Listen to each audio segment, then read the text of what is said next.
네, 여러분, 저는 오늘 이 시간 오늘 본문 말씀에 근거하여서 우리가 그리스도 안에서 의롭다함을 얻었다라고 하는 것이 어떤 의미를 갖는지 그 의미에 관한 내용들을 나누어드리는 시간을 갖고자 합니다. 기도의 시간을 갖기에 앞서 제가 이 내용을 나누어드리고자 하는 이유는요, 칭의가 우리로 하여금 하나님이 무조건 내 기도를 들으신다 하는 그러한 확신을 갖게 만드는 확실한 근거가 되기 때문에 그렇습니다. 더 나아가 칭의는요, 말씀이 주는 확신과 그로부터 오는 평안 속에서 우리로 하여금 더욱 온전한 자유를 누리며 신앙생활을 하도록 만들어주기 때문입니다. 여러분, 우리는 종종 우리 자신이요, 보응신학적 관념 혹은 기복적 가치에 갇혀 신앙생활을 하고 있는 것을 보게 됩니다.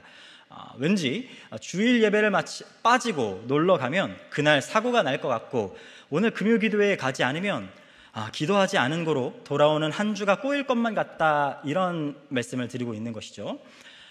다시 말해서 하나님과 나의 관계를 주종관계 혹은 이해타산적인 관계로서 이해하여서 잘 보이면 복을 받고 잘못 보이면 이번 주 화를 당할지도 모른다는 불안감에 붙잡혀서 신앙생활을 하고 있는 나를 발견하게 된다, 이 말입니다.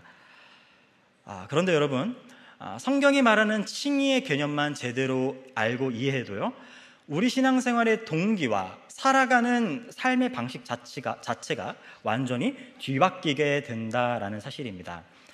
주의를 지키고 선을 행하는 우리의 일상에서의 모든 신앙생활의 동기와 삶을 살아가는 태도가 완전히 뒤바뀌게 된다라는 것이죠. 그래서 저는 오늘 이 로마서 본문에 근거해서 칭의에 관한 내용들을 여러분들께 말씀드리고자 합니다. 그렇다면 오늘 본문에 근거하여서 우리가 그리스도 안에서 의인으로 여겨지고 있다라는 이 말의 의미는 무엇인지, 그 내용들을 본격적으로 함께 살펴보시겠습니다. 먼저 바울이 가르치는 이 칭의의 개념, 다시 말해 의롭다 칭함을 받는다는 것에 관한 내용을 다루기에 앞서서요, 계속해서 바울이 언급해온 이 의라는 단어가 갖는 개념에 대해서 정리하도록 하겠습니다. 기본적으로 유대인들에게 있어서 이 의라는 것은요, 여호와 하나님께서 선지자들의 예언대로 온 세상을 심판하시는 그 마지막 날에 일평생 율법에 순종하여 의로운 삶을 살았던 자들에게 선언해 주시는 무죄로서의 개념을 갖는 것이었습니다. 그렇기 때문에 유대인들에게 있어서 이 칭이라는 개념은요, 곧 의롭다 칭함을 받는 이것은 자연스럽게 세상 끝날에 율법에 근거하여 의로운 삶을 살아왔던 사람들에게 주어지는 것으로 이해가 되었다라는 겁니다. 그리고 오늘 본문 역시 유대인이었던 이 사도 바울이 그러한 개념을 전제로 하여서 기록한 내용이라는 것이죠. 그리고 그러한 그와 가진 이 동일한 관점에서 오늘 본문 19절로 20절 본문을 읽어 내려갈 때에 우리는 사도 바울이 계속해서 종말론적 관점에서 율법을 잣대로 하여 인류의 결국을 바라보고 있었으며, 이 세상에는 하나님 앞에 죄가 없다 일컬음을 받을 자가 하나도 없다라고 말하고 있다라는 것을 우리는 깨닫게 됩니다. 그런데 사도 바울이 21절부터 기록한 내용들을 함께 보시기 바랍니다. 우리말 성경에는요, 이제는 이라는 단어로 시작이 되고 있는데요, 실제로 그는 원문상에서 그러나 이제라는 말로 21절을 시작하면서 어떤 시점 혹은 사건을 기준으로 당시 그들이 살아가고 있던 시대에 무엇인가 엄청난 반전이 일어났다 하는 뉘앙스를 풍기기 시작한다는 겁니다. 그러면서 그가 뒤에서 하는 말은 무엇이었냐? 율법을 제외한 하나님의 의가 나타났으니 라는 말이 그가 그 뒤에 한 말이었습니다. 이전에는 율법을 잣대로 하여 하나님 앞에 유죄냐 무죄를 구분했는데, 하나님 앞에 무죄를 선고받을 수 있는, 다시 말해 의롭다 칭함을 받을 새로운 길이 열렸다라는 것을 사도 바울이 말하기 시작했다라는 것이죠. 그리고 그는 이어서 하나님 앞에 의롭다 칭함을 받을 수 있는 그 새로운 길이 21절에서 언급했던 것처럼 예수 그리스도를 믿는 것이라고 밝혔습니다. 즉, 이 세상 마지막 날 여호와께서 강림하사 그 심판대 앞에서 죄 있다 없다를 구분지으실 때 죄 없는 자로 구분되어질 것을 확정짓고 보증해 줄 새로운 길이 이 현세에 개입해 들어왔음을 사도 바울은 가르쳐 준 것이죠. 그래서 사도 바울은 23절로 24절에 이렇게 이야기할 수 있었습니다. 율법의 잣대로 볼 때에 모든 사람은 죄를 범하였으므로 하나님의 영광에 이를 수 없었지만 그리스도 예수 안에 있는 속량으로 말미암아 은혜로 값없이 의롭다 하심을 얻은 자, 곧 죄 없다 일컬음을 얻은 자가 될 수 있었다. 하나님 영광에 이를 수 있는 길이 열렸다라는 것을 사도 바울은 이야기한 것이죠. 그렇다면 여기서 우리가 한번 같이 생각해 봐야 할 것은요, 우리가 덧입은 그리스도의 의는 어느 정도 수준의 것인가 하는 것입니다. 예수를 믿어 그의 의를 전가받고 하나님 앞에 의롭다함을 받았다 하는 내용을요, 우리는 그리스도 안에서 속량받았다라는 개념으로 정리하고 있습니다. 그런데 과연 그 의의 수준이 어느 정도이기에 범죄한 삶을 살았음에도 불구하고 그 의가 믿는 자들을 다시 하나님 영광에 이르도록 만들었냐라는 겁니다. 이 부분은 크게 두 가지로 나누어서 살펴보아야 하겠는데요, 크게는 그리스도께서 이루신 의의 측면과 다른 한 가지는 그리스도께서 우리를 위해 당하신 심판의 측면에서 그 내용들을 살펴봐야 합니다. 먼저 그리스도께서 이루신 의에 관한 내용입니다. 여러분 따라해 주시면 감사하겠습니다. 그리스도의 의는 하나님을 만족시키는 의다. 다시 한번 따라해 주시면 감사하겠습니다. 그리스도의 의는 하나님을 만족시키는 의다.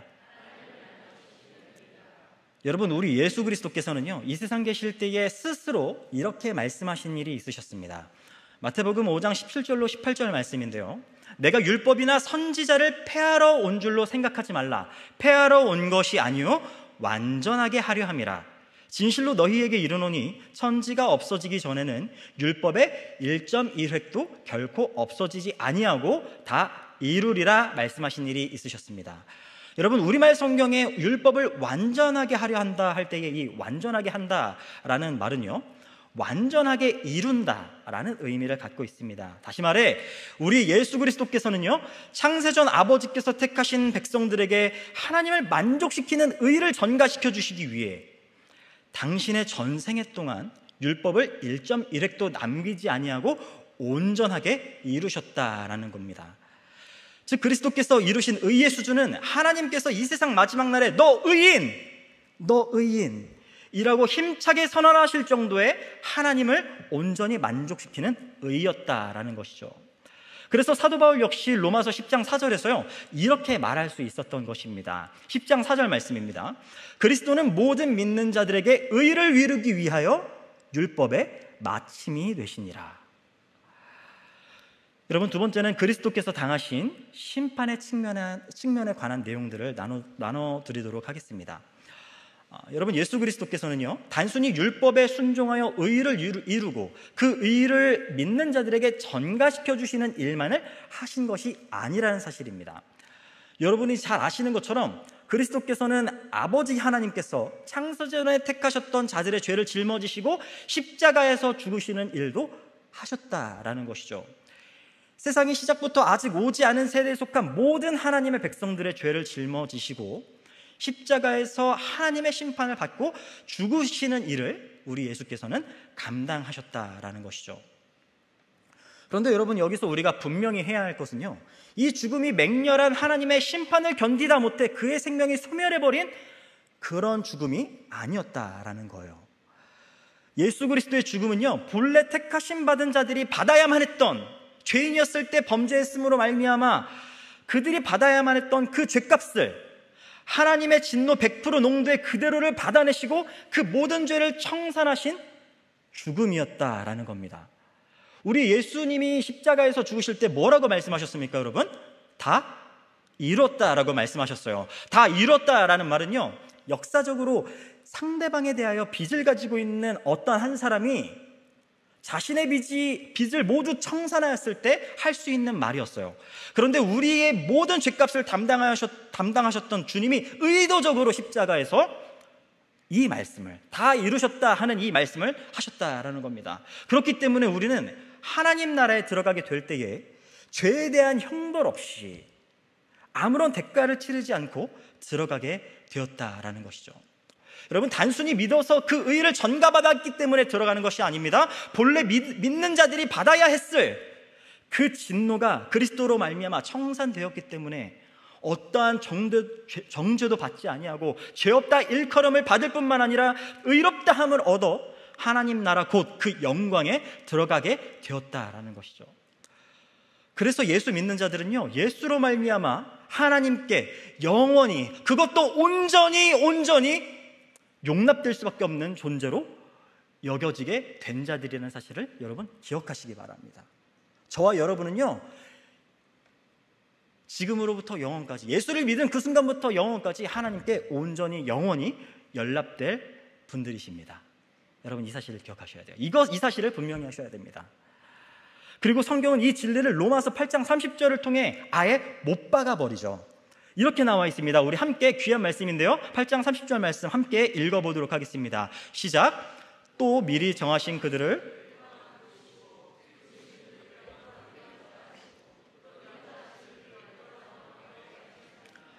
여러분, 여기서 사도 바울이 미리 정하신 자들을 불렀다, 의롭다 했다, 영화롭게 했다라는 이 동사들을 주목해서 보시기 바랍니다.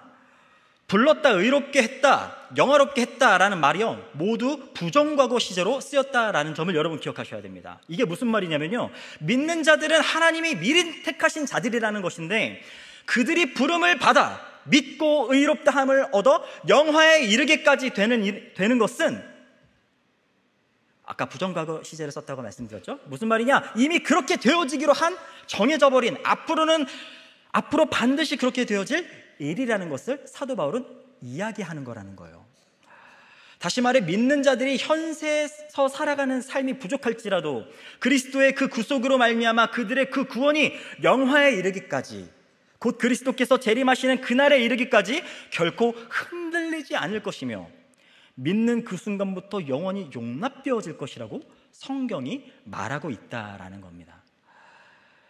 사랑하는 화성교회 성도 여러분, 그리스도 안에서 우리가 속량받아 죄 없다 일컬어지고 의롭다함을 받았다는 것이 우리가 어떠한 존재로서 하나님께 여겨지게 된 것인지를, 그 의미를 마음에 새기시기 바랍니다. 예수 믿는 자들은요, 하나님께 온전히 용납되어진 사람들입니다. 그래서 여러분, 성경이 말하는 이 칭의의 내용을 명확히 이해할 때 성도는 그 신앙생활에 있어서 태도가 180도 달라질 수밖에 없다라고 서두에 말씀을 드렸던 것입니다. 이전에는 내가 그리스도 안에서 속량받았다는 것이, 의롭다함을 받았다는 것이 어떠한 의미인지 몰라서 혹여나 구원을 잃어버리지 않을까 하는 불안 때문에 열심을 내야만 하는 신앙생활이었고, 탕자의 비유에 등장했던 둘째 아들처럼 지극히 작은 자로라도 여김을 받을 수 있을까 해서 했던 신앙생활이었는데, 구원받은 이후에 무슨 죄를 범하였어도 그 칭의가 나를 영화에 이르게 하는 보증이 된다는 것을 깨달아 알게 되니, 내가 믿은 그 순간부터 영원에 이르기까지 용납된 자라는 사실을 깨닫게 되니, 하나님 앞에 그 구원을 잃을까, 어떤 아들로서 백성으로서의 신분을 잃어버릴까 하는 불안 속에 종과 같은 신앙생활을 하지 않게 된다라는 것이죠. 여러분, 또 칭의를 참되게 이해한 성도는요, 내가 영원까지 용납받게 되었다 하는 이 진리를 이용해서요, 방종하는 자리로 나아가지 않는다라는 사실입니다. 이제는 내가 주의 은혜로 왕자요 공주의 신분을 갖게 되었으니 왕의 권속이 가진 권세와 그 권속다운 삶을 살아보고자 주의 말씀에 더욱 기쁨으로 순종하는 삶을 살아가려고 애쓴다라는 것이죠. 그래서 여러분, 순종은 정말 멋진 일이라는 점을 여러분 기억하시기 바랍니다. 하나님 백성이 되기 위해, 그 주신 구원을 잃어버리지 않도록 하기 위해 순종하는 것이 아니에요. 지금까지 바뀌었던 미운 털 뽑아보려고 하는 순종이 아니라는 겁니다. 하나님께서 그렇게 되게 하신 자들, 당신의 자녀 백성이 되게 하신 자들, 그 상태를, 그가 그로 말미암아 갖게 된 그 신분으로서의 권세를 행사하기에 하는 것이 순종이라는 겁니다. 순종이 하나님께서 택하신 자들로 하여금 얼마나 하나님의 형상다운 삶을 살아가도록 만드는 그러한 것인지 모른다라는 것이죠. 그러한 의미에서 여러분, 순종은 정말로 고급한 일입니다. 멋진 일입니다. 감히 말씀드리건대 하나님이 되고자 하나님을 버렸던 자들로 하여금 다시 한 번 더 진정한 하나님 형상이요, 하나님보다 조금 못하지만 그와 같은 존재로 살아갈 수 있도록 이 땅에서 하나님의 형상으로서의 역할을 온전히 감당할 수 있게 하는 그러한 유일한 길이라는 겁니다. 그러한 의미에서요, 여러분, 하나님 백성이 되었다, 이 칭의를 참되게 이해한 성도는요, 순종의 이 참된 의미를 깨닫고 방종하는 데에 그리스도께서 주신 자유를 사용하지 않습니다. 순종하는 데 사용하는 것이죠. 여러분, 또 칭의를 정확히 이해하고 있는 성도는요, 내가 그리스도 안에서 하나님 앞에 어떻게 용납되었는지를 이해하고 있기 때문에 하나님이 내 기도에 주목하시도록 이런저런 장황한 말과 미사여구를 덧붙이는데 에너지를 사용하지 않습니다. 하나님이 내 기도를 듣지 않으실 수 없는 관계 속에 내가 있다는 것을 확신하고 믿고 있기 때문에 그렇게 될 수밖에 없다라는 것이죠. 여러분, 저희 아들이요, 저한테 뭔가를 달라고 할 때 미사여구 붙이지 않습니다. 이거 한마디면 끝이에요. 하나님이 우리가 하나님 앞에 기도하게 되는 그러한 내용들이 그러해도 괜찮다라는 것이죠. 그런데 에너지를 쏟지 않습니다. 왜요? 하나님과 나의 관계가 칭이라는 개념 속에서 너무나 분명하고 명확하기 때문에 그렇습니다. 더 나아가 진정한 칭의의 의미를 깨달은 자들은요, 하나님께 잘 보이기 위해, 복을 받기 위해, 화를 당하지 않기 위해 보응신학적인 기복적이고 이해타산적인 관념 속에서 종과 같은 신앙생활을 하지 않습니다. 그들은 하나님께서 일방적으로 바꾸어 주신 그 신분과 그 신분이 나에게 주는 내가 갖는 마땅한 권리, 고급한 권리를 행사하고 누리기 위해 신앙생활을 합니다.